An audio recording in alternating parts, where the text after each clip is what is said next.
Amoroso Padre Celestial, nuevamente esta tarde estamos supremamente contentos de poder reunirnos nuevamente con tu palabra, contigo, con el Espíritu Santo, para que nos enseñes nuevamente las cosas que tú quieres que aprendamos, para que nuestro carácter se vaya desarrollando y estemos preparados para la venida de tu Hijo. Te rogamos también, Señor, que seas con aquellos que todavía no se han podido conectar y que están tratando de hacerlo. Acompáñales, bendíceles también y danos a todos la bendición que tienes guardada para nosotros. En el nombre de Jesús. Amén. Entonces, comencemos con el repaso de los versículos de memoria y espero que todos estén practicándolos y familiarizándose cada vez más con ellos para que los puedan decir hasta con los ojos cerrados, ¿verdad? El primero viene de Juan 15:5 y habla de la vid y los pámpanos. ¿Cómo dice? Yo soy la vid y vosotros los pámpanos. El que permanece, y ahí está la clave, el que permanece en mí y yo en él, tiene que ser de las dos vías, ¿verdad? Permanecer en él y él en nosotros. Este lleva mucho fruto, porque sin mí nada podéis hacer. Una verdad muy profunda que tenemos que aceptar, no solamente aceptarla una vez, sino recibirla y reconocerla diariamente, constantemente. Por nosotros mismos no podemos hacer absolutamente nada. Así que entonces ahora pasamos a Juan 5:30 y habla Jesús de precisamente lo que acaba de decir, pero en su condición de hombre, ¿cómo? ¿Qué situación vivió? Exactamente la nuestra. Y dice, no puedo yo hacer nada por mí mismo. Como oigo, juzgo, y mi juicio es justo, porque no busco mi voluntad, sino la voluntad del Padre que me envió. Allí está entonces cuán igual, cuán cerca estuvo a nosotros y está a nosotros, porque fue la única manera que pudo vivir la vida que tenemos que vivir nosotros, dependiendo y dependientes del Padre. Pasamos a Romanos 5:20, habla de la ley, del pecado y de la gracia. ¿Cómo comienza? Y la ley entró para que el pecado abundase, pero cuando el pecado abundó, sobreabundó la gracia. Piensen siempre como en una ola de aquellas grandes que se vienen y se lo lleva uno con todo y resaca. Así es la gracia de Dios. Donde el pecado abundó, sobreabundó la gracia. Romanos 5:20. Ahora pasamos a Filipenses 2:5-8. Allí está la descripción de lo que la mente, el sentir, el pensar de Cristo es. Y comienza con una palabra muy importante. Haya. Haya pues en vosotros este sentir o pensar que hubo también en Cristo Jesús. La palabra haya quiere decir que esto no existe naturalmente en nosotros. Es algo que nos están deseando que tengamos, que alcancemos. Haya pues en vosotros, que le permitamos que esté en nosotros. Volvamos a empezar entonces juntos. Haya pues en vosotros este sentir que hubo también en Cristo Jesús, el cual, siendo en forma de Dios, no tuvo por usurpación ser igual a Dios. Tenía todos los derechos de ser Dios porque era Dios y es Dios, ¿verdad? No tuvo por usurpación ser igual a Dios. Sin embargo, ¿qué hizo? Se anonadó a sí mismo, tomando la forma de siervo, hecho semejante a los hombres. Y hallado en esa condición, hallado en condición como hombre, ¿qué siguió haciendo? Todavía más abajo, ¿verdad? Se humilló a sí mismo, hecho obediente hasta la muerte y muerte de cruz. Espero que a medida que cada semana van repasando estos versículos, no solamente se les vayan fijando a las mentes, sino que también vayan siendo parte de la forma en que pensamos, actuamos, decidimos y vivimos diariamente, con la mente de Cristo precisamente. Pasemos al siguiente, que viene de Romanos 6:23 y habla de regalos y de paga, salarios y regalos. Romanos 6:23 dice, porque la paga del pecado es muerte, mas la dádiva o el regalo de Dios es, ¿qué cosa? Vida eterna en Cristo Jesús, Señor nuestro. Aunque no está hablando en sí mismo este versículo en cuanto al futuro de las personas, sean salvas o sean perdidas. Sin embargo, hay allí una buena clave. Lo digo por lo siguiente: generalmente entre los cristianos de fuera, por así decirlo, entre la cristiandad en general, se acepta la creencia de que los que sean salvos van a vivir eternamente, pero los que se pierdan van a vivir eternamente también, pero en otro lugar. Pero en este versículo se nos hace muy claro que así como es de diferente, de contrario, de opuesto, el pago a un regalo, igualmente así de opuesto y diferente son la vida eterna y la muerte. No es la vida eterna en un lugar o en otro, sino la vida eterna o lo opuesto, que es la muerte. No hay vida ninguna. Ok, sigamos entonces con nuestra lista y llegamos a Jeremías 29:11. Esta viene del capítulo 6, está en la página 84 si tienen los capítulos impresos. Jeremías 29:11. Porque yo sé los pensamientos que tengo acerca de vosotros. ¿Dice quién?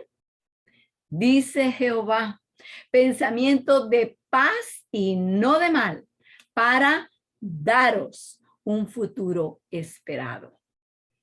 Estos son los pensamientos, estos son los planes que Él tiene. Y por lo tanto, lo único que nos pide es que entendamos esos pensamientos y los creamos, dependamos de ellos, le permitamos que Él lleve a cabo los planes, los pensamientos que tiene acerca de nosotros. Volvamos a repetirlo juntos, por favor. Jeremías 29:11, porque yo sé los pensamientos que tengo acerca de vosotros. Dice Jehová, pensamientos de paz y no de mal, para daros el fin esperado.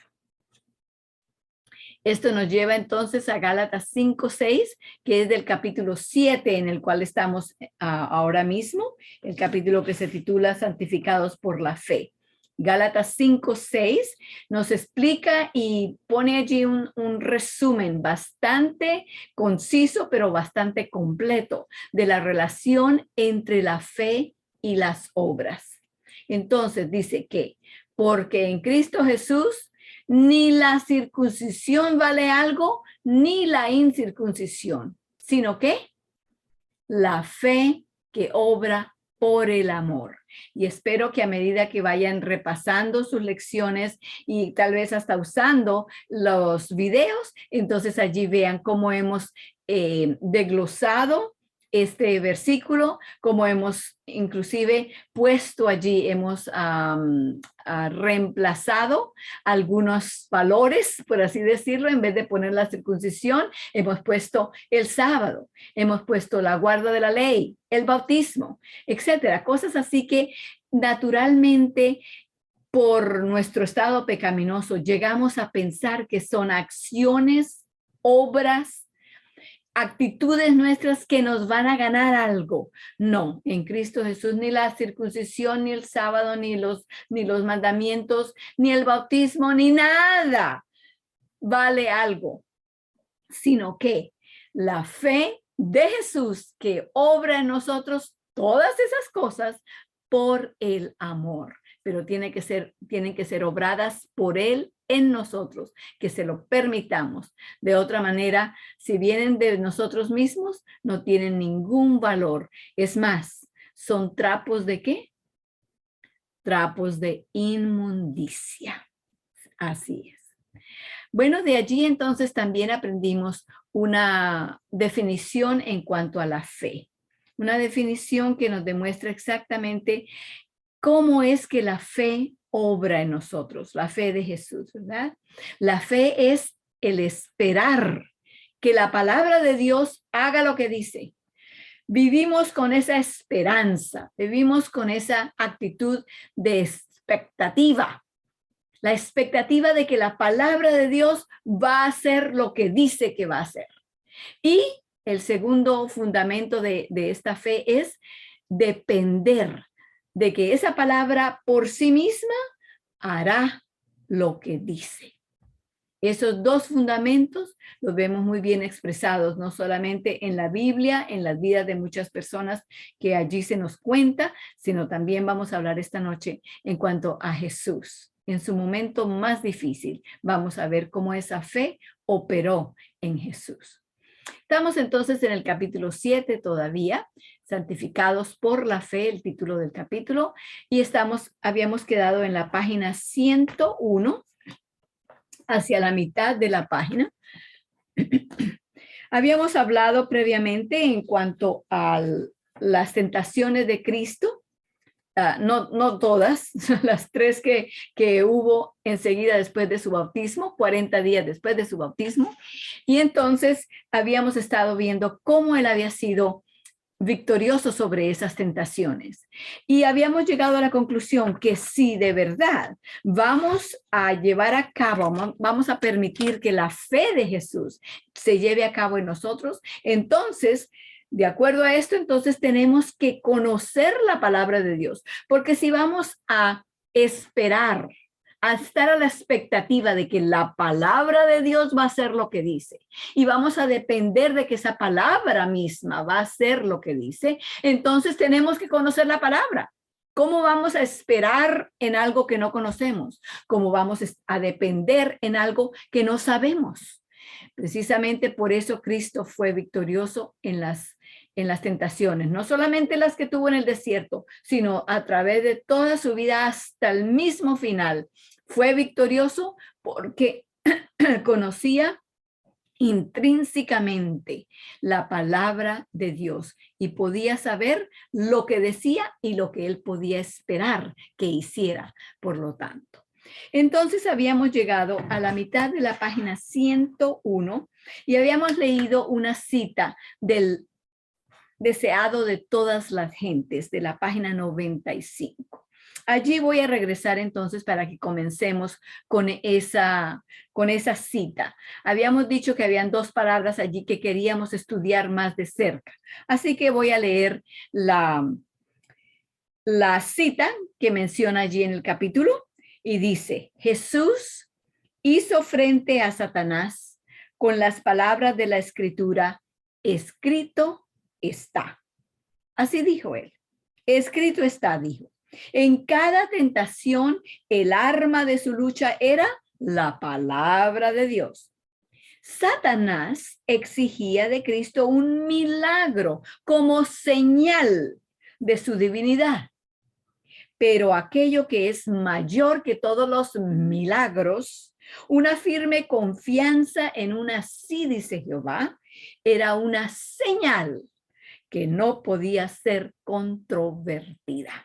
Mientras Cristo se mantuviese en esa posición, el tentador no podría obtener ventaja alguna. Las 2 palabras a las que me estaba refiriendo son las que se encuentran en la tercera línea allí: milagro y señal. Dice que eso era lo que Satanás exigía de Cristo: un milagro, una señal para probar las cosas. Y luego nos dice en la siguiente oración: pero aquello que es mayor que todos los milagros, una firme confianza en un así dice Jehová, era una señal que no podría ser controvertida. Vamos a mirar en la Biblia qué nos dice allí en cuanto a los milagros y a las señales. Jesús tuvo que lidiar bastante con esto. Así que tomen sus Biblias, por favor, y ábranlas al libro de Mateo. Mateo capítulo 16 del Nuevo Testamento. Mateo capítulo 16.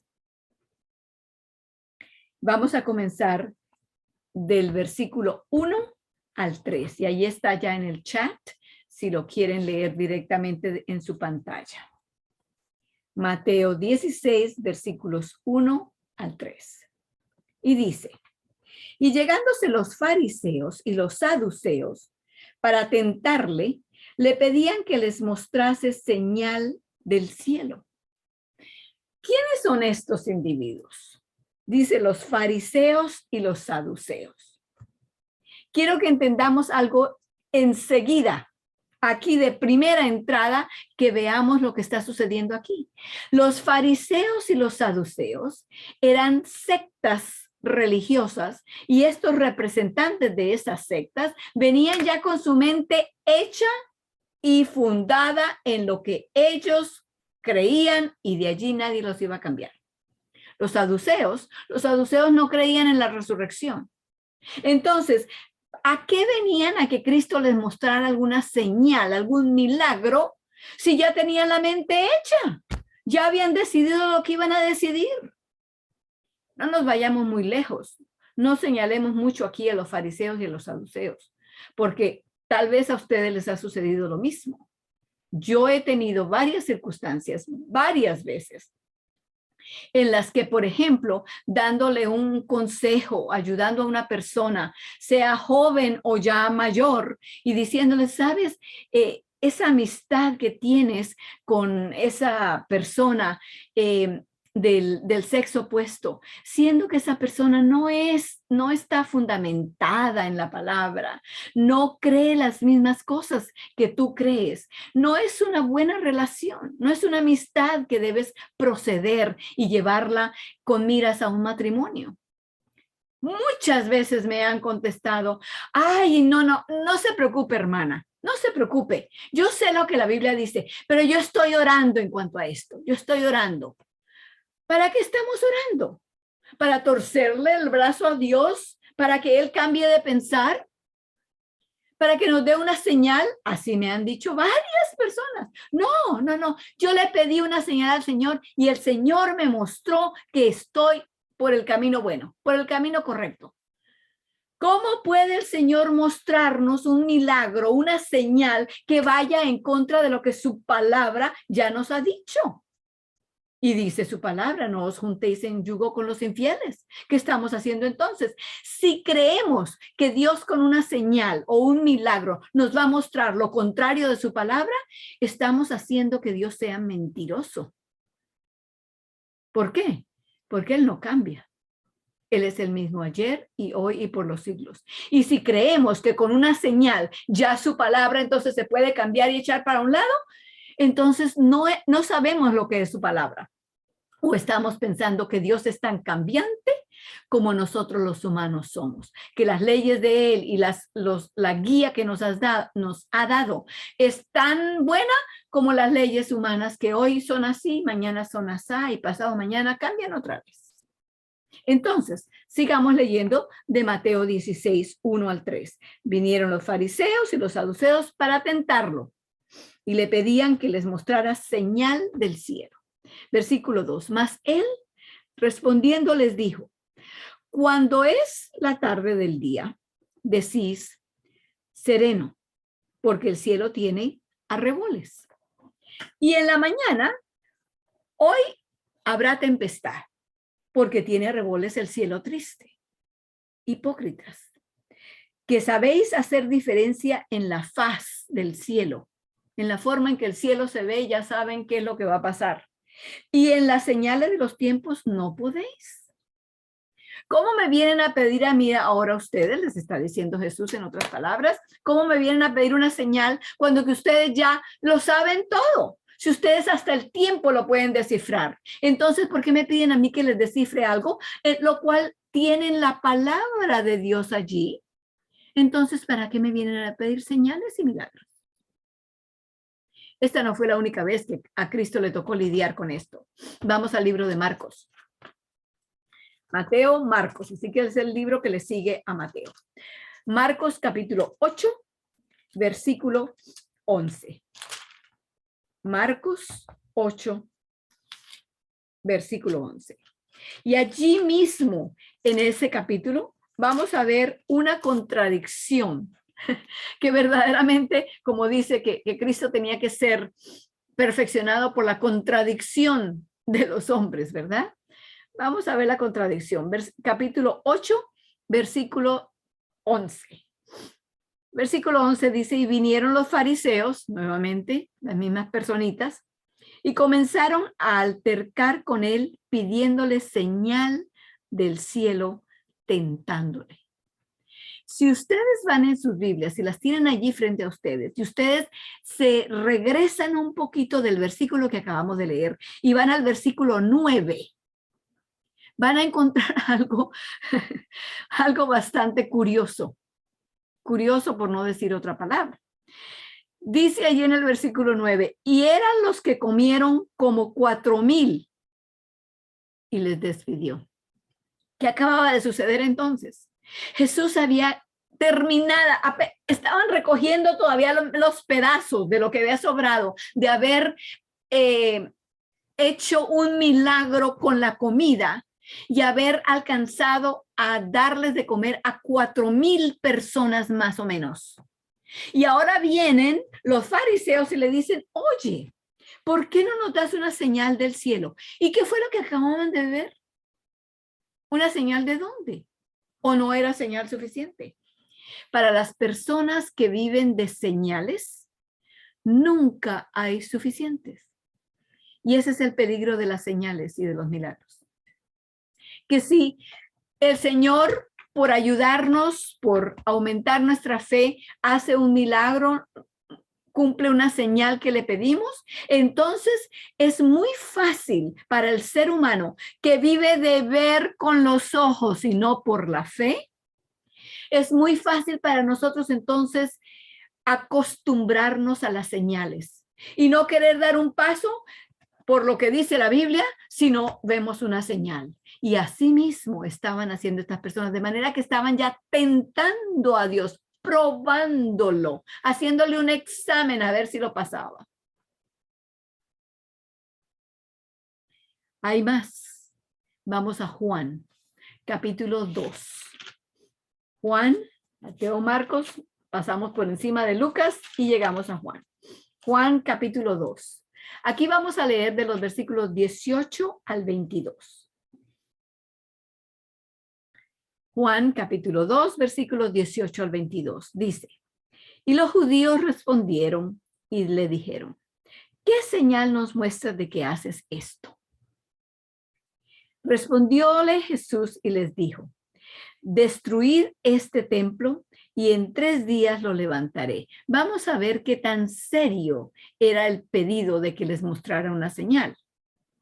Versículo 20. Dijeron luego los judíos, en 46 años fue este templo edificado y tú en 3 días lo levantarás. Mas él hablaba ¿de qué? Del templo de su cuerpo. Él les dijo, no va a haber más señal aquí, no va a haber más milagro, ya dejémonos de las señales. Todas las señales que ustedes podían ver ya las vieron. Y no las han creído, siguen pidiendo más. Aun cuando acabo de terminar una señal o un milagro, allí están ustedes pidiendo más. Entonces, ¿saben qué? Les voy a dar la última señal. La señal del Hijo del Hombre. La señal de Jonás, les dijo en cierto lugar también.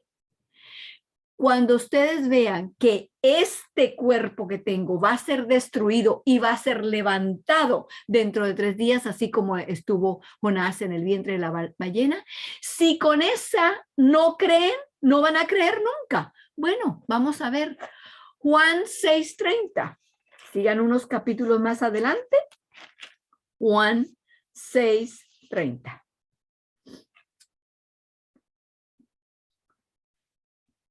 Juan 6:30 y dice, dijéronle entonces, ¿qué señal pues haces tú para que veamos y te creamos que obras. Estas cosas en el final verdaderamente vinieron a servir para los apóstoles, porque para los que de verdad están buscando lo que Cristo quiere enseñarles y quiere mostrarles, para ellos basta con una sola cosa. Y es más, en el momento los apóstoles tampoco se dieron cuenta de lo que Cristo les estaba diciendo, pero cuando Cristo resucitó, ¿qué pasó? Entonces los apóstoles recordaron, el Espíritu Santo les trajo a la mente las palabras de Jesús y dijeron, verdaderamente, aquí está la señal incontrovertible. Esta señal no tiene argumento. Este era el Hijo de Dios y salieron a proclamar el evangelio, las buenas nuevas de la resurrección de Cristo, porque tenían esa señal, ese milagro sin ninguna duda. Le sirvió a los escribas y a los fariseos y a los saduceos la señal de la resurrección de Cristo. No les sirvió, porque ellos todavía seguían buscando milagros y señales y no vieron, no pudieron darse cuenta del milagro de la resurrección de Cristo y de la forma en que había venido para salvarnos, que su muerte había servido precisamente para ellos mismos. Tengamos cuidado con las señales y los milagros. Pero lo que estábamos leyendo aquí precisamente en ese párrafo nos enseña esa verdad también. El único milagro, el más grande de los milagros, el mayor de todos los milagros, es una firme confianza en un así dice Jehová. Era una señal que no podía ser controvertida. Vayamos un poco más. Vamos a Primera de Corintios, porque esto fue durante los días de Jesús. Los judíos estaban detrás de él pidiendo todas esas señales y esos milagros. Primera de Corintios está después de Hechos y de Romanos, y vamos al capítulo 1. Y vamos a leer en el versículo 22. Ya para este entonces Cristo había muerto, había resucitado, había estado unos días todavía aquí con los discípulos, había regresado al cielo, el Espíritu Santo había bajado, había llenado a los apóstoles y habían salido a predicar. Y aquí está el apóstol Pablo hablando de lo que encontraba mientras predicaba. Versículo 22 al 24. Pablo dice, porque los judíos piden señales. Todavía están con la misma petición de señales. Cristo murió, Cristo resucitó, regresó al cielo, vino el Espíritu Santo en una forma copiosa y todavía ellos están buscando, a ver, ¿dónde están las señales? Señales, señales, porque los judíos piden señales y los griegos buscan sabiduría. ¿Qué hay de esto entonces para los que creen? El apóstol sigue diciendo, mas nosotros predicamos a Cristo crucificado. Para los judíos, ciertamente un tropezadero, y a los gentiles una locura. Pero ¿qué sucede para aquellos que creen?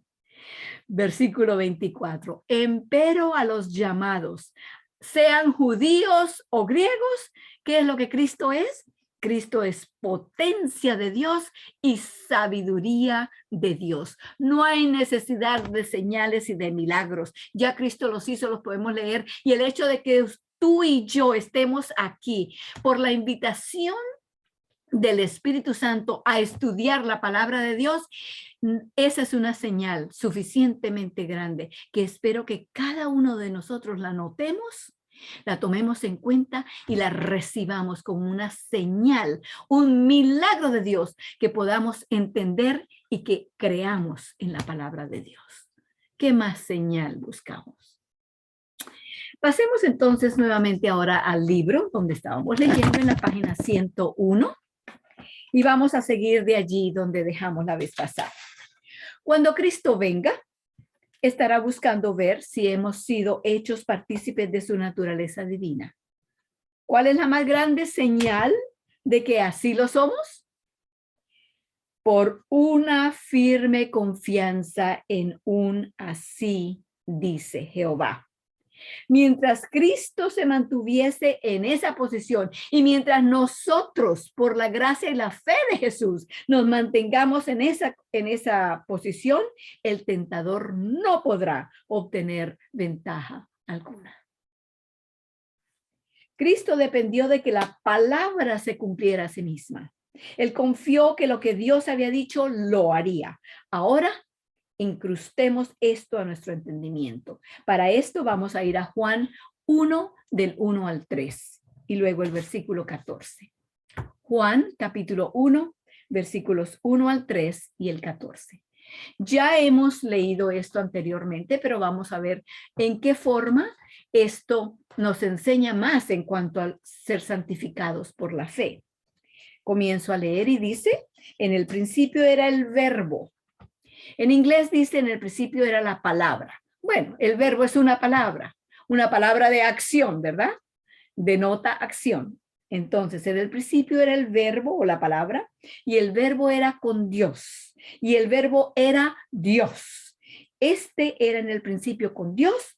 Todas las cosas por él fueron hechas, y sin él, nada de lo que fue hecho, de lo que ha sido hecho, fue hecho. Y el verbo, dice ahora en el versículo 14, nos da ahora la definición de esta clave, de este símbolo que ha estado usando. Dice, y el verbo fue hecho carne. ¿Quién fue ese? Jesús, ¿verdad? Y el verbo fue hecho carne y habitó entre nosotros y vimos su gloria, gloria como del unigénito del Padre, lleno de gracia y de verdad. Cristo fue la palabra, fue el verbo. En el libro deseado de todas las gentes, nuevamente en la página 11, una notita pequeñita, pero dice, él, Cristo, era la palabra de Dios, el pensamiento de Dios hecho audible. Así que si queremos escuchar qué es lo que hay en la mente de Dios, escuchemos a Jesús. Él es el pensamiento de Dios el Padre hecho audible. ¿Queremos saber cómo piensa Dios?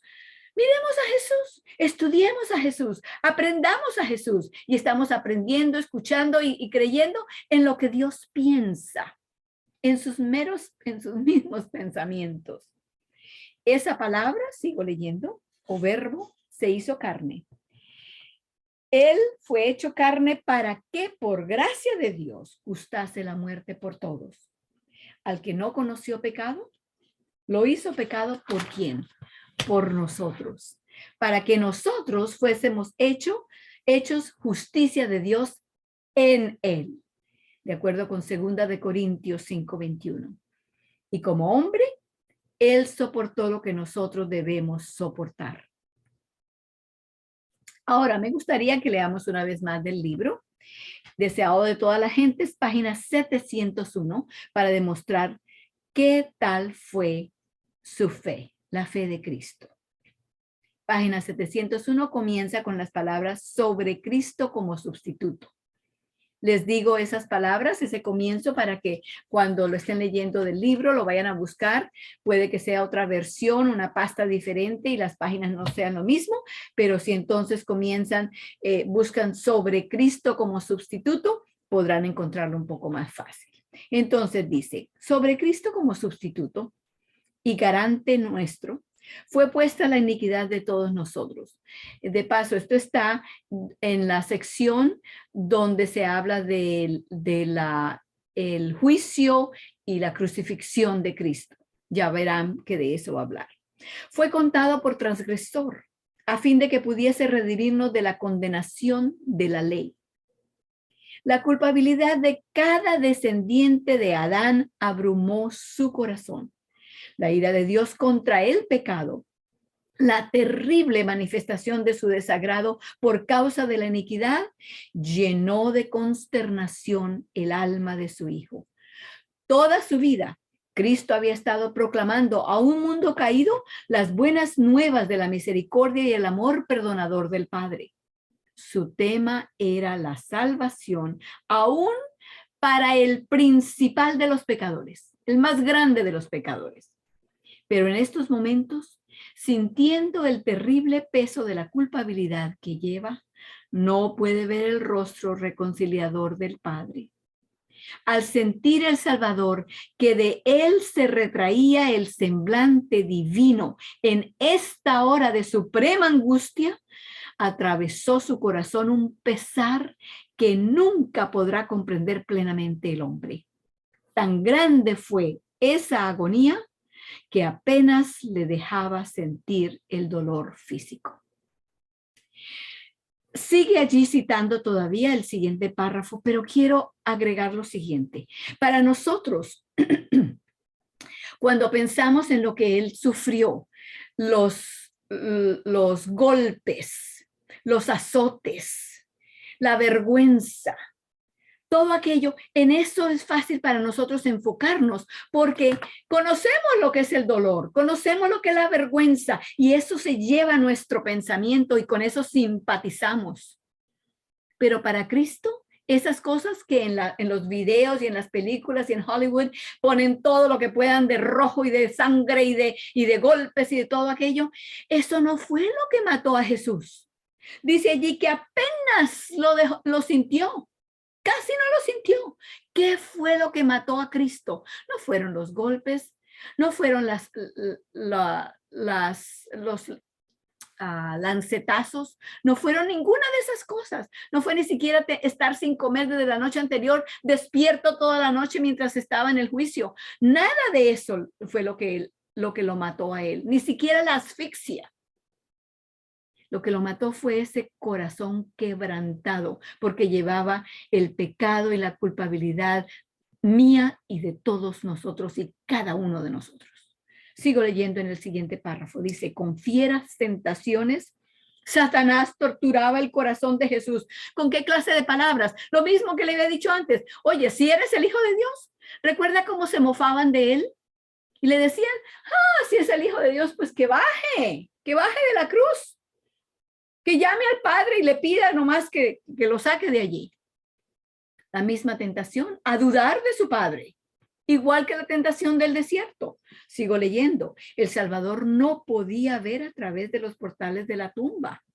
La esperanza no le presentaba su salida del sepulcro como vencedor, ni le hablaba de la aceptación de su sacrificio por el Padre. Temía que el pecado fuese tan ofensivo para Dios que su separación resultase eterna. Cristo sintió la angustia que el pecador sentirá cuando la misericordia no interceda más por la raza culpable. El sentido del pecado que atraía la ira del Padre sobre él como sustituto del hombre fue lo que hizo tan amarga la copa que bebía el Hijo de Dios y quebró su corazón. ¿Recuerdan las palabras de Cristo en cierto momento en la cruz? Dios mío, ¿por qué me has desamparado? ¿Era cierto que se sentía así? ¿O era solamente que lo estaba diciendo porque como un actor se aprendió bien el libreto y sabía que, bueno, a tal momento tengo que decir esto y esto y esto, así, así, así? No, lo sentía. No podía ver a su padre, no lo podía escuchar, no podía sentir su presencia que nunca se había separado de él. Eran los dos uno desde la eternidad pasada. ¿Qué fue lo que hizo que Cristo fuera victorioso en su hora más difícil? La hora que tú y yo nunca tendremos que pasar porque Él lo hizo por nosotros. La fe de Jesús esperó, tenía la expectativa de que la palabra de Dios iba a hacer lo que había dicho y dependió de que esa palabra, aunque él no podía ver, escuchar ni sentir a su padre, sin embargo, él confió en la palabra de su padre, que así iba a ser y se iba a llevar a cabo. Esa es la definición de la fe de Jesús.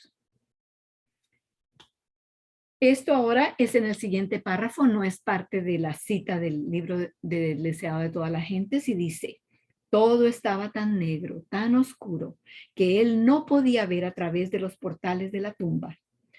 Todo aparentaba que se había terminado. Pasando en el libro nuevamente deseado de todas las gentes a la página 704, unas 3 páginas después de donde estábamos leyendo, dice, de repente la lobreguez se apartó de la cruz y en tonos claros como de trompeta que parecían repercutir por toda la creación, Jesús exclamó, consumado es. Padre, en tus manos encomiendo mi espíritu. ¿Cómo sabemos que sí confiaba en la palabra de su padre? Porque aunque dijo, Dios mío, ¿por qué me has desamparado? Y eso precisamente era lo que sentía. A los pocos momentos dijo, Padre, aunque no te escucho, no te veo, no te siento, en tus manos encomiendo mi espíritu. Allí está la fe de Jesús. Padre, en tus manos encomiendo mi espíritu. Una luz circuló la cruz y el rostro del Salvador brilló con una gloria como la del sol. Inclinó su cabeza sobre su pecho y murió. ¿Qué fue lo que le permitió salir hacia adelante con tanta confianza? En Salmos 16, 8 al 10 encontramos la respuesta. Está escrita en el capítulo, pero si no tienen el capítulo, abran sus Biblias al libro de Salmos. Salmos 16, del 8 al 10. Salmos 16, 8 al 10. Y dice, a Jehová he puesto siempre delante de mí. Ahí está Jesús hablando. Esas son las palabras precisamente sobre las cuales él se basa. Porque está a mi diestra, no seré conmovido. Por tanto, mi corazón se alegra y se goza mi gloria. También mi carne reposará segura. Porque no dejarás mi alma o mi vida en el sepulcro, en otras versiones dicen el infierno, ni permitirás que tu santo vea corrupción. Y basado en esas palabras del Salmo, de las escrituras que él conoció y que él aprendió desde chiquito, basado en eso, aunque no veía, no escuchaba y no sentía a su padre, se mantuvo creyendo en su palabra, confiando en ella, dependiendo de ella, esperando en ella. Si no has obtenido hasta ahorita nada de este estudio, me gustaría que escuches esto con atención. Me gustaría que lo guardes en tu corazón y no lo olvides. ¿Cómo fue que Cristo pudo entregarse en las manos del Padre? ¿Cómo fue que sin importarle la tremenda oscuridad que había por causa de la malignidad del pecado, ni lo terrible que era el peso de la culpa, ni cuán imposible parecía el encontrar una salida, sin embargo, así fue vencedor? Él creyó que Dios cumpliría su palabra. Por la fe Jesús fue victorioso. Y esta es la victoria que ha vencido al mundo, nuestra fe. Primera de Juan 5:4. Pero esta fe fue la fe de ¿quién? La fe de Jesús, la única fe que vence al mundo. ¿Has enfrentado experiencias en tu vida donde ves todo negro, muy oscuro, donde no ves una salida y donde parece imposible que alguna vez puedas ser aceptado por Dios? ¿Sientes que el peso de la culpa te está aplastando contra el suelo y que bajo toda apariencia no tienes oportunidad de entrar en la vida eterna ni de recibir el perdón de Dios? ¿Has enfrentado este tipo de experiencia en tu vida? Recuerda a Jesús sobre la cruz. Recuerda ese verbo mismo que creyó que Dios cumpliría su palabra.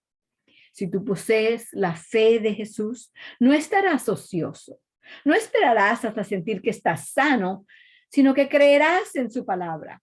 Entregarás tu voluntad a Cristo. Vas a querer servirle y al actuar según su palabra, recibirás la fuerza. De Cristo está escrito en el libro deseado de todas las gentes, página 53. Lo siguiente: esperaba mucho resultado, por lo tanto, intentaba grandes cosas. Dios ha dicho que Él consumará la obra y la acortará en su justicia. Romanos 9:28. ¿Sabías que esa es su palabra? ¿Lo creerás? ¿Lo recibirás? ¿Y permitirás que esa palabra actúe? Sí, Dios está buscando frutos. Hay muchas cosas y muchas normas que tenemos que vivir, aún hasta lo más diminuto de nuestras vidas. Pero si nunca estudiamos la palabra de Dios, si no sabemos lo que esa palabra promete, nunca hará su obra en nosotros y por lo tanto nunca se cumplirá su palabra. Entonces, cuando empecemos a ejercitar esa fe y los primeros frutos empiecen a brotar, cuando alguien venga a ti y te diga, ¿por qué haces eso? ¿Por qué vives así? ¿Cuál será tu respuesta? No dirás solo esto, oh, eso es lo que la palabra dice, sino más bien tu respuesta será, eso es lo que la palabra hace. ¿Y qué oportunidad más maravillosa se presentará para que puedas compartir el evangelio? Cuando lleguemos a un punto en el que nuestra fe y confianza dependan totalmente de Dios, sin importar lo que Él nos diga, sin importar lo imposible que parezca de cumplirlo, ahí mismo se revelará la justicia de Dios. Y Cristo verá su imagen reflejada en nosotros, porque cada palabra que sale de su boca estará viviendo en nosotros. Entonces, Él vendrá y nos llevará a su hogar. Que Dios nos ayude a entender la ciencia de la fe. Amén. Verdaderamente, hermanos, que no es solamente una comida la que hemos tenido, sino un banquete, ¿cierto? Qué delicias las que Dios tiene para nosotros en su palabra. Hemos acabado entonces el capítulo que estábamos estudiando, santificados por la fe. Y la próxima vez, antes de empezar el siguiente capítulo, traeré a colación algunas cosas que nos ayudan también a entender mejor esto de la santificación por la fe. Por ahora, entonces, vamos a dejarlo así. Estaremos enviando el capítulo nuevo por internet para que ustedes, si tienen esa facilidad, lo puedan imprimir y lo puedan tener para que sigan la lectura a medida que lo estudiamos. Por ahora, entonces, les invito para que nos postremos delante de este Dios tan maravilloso al cual servimos.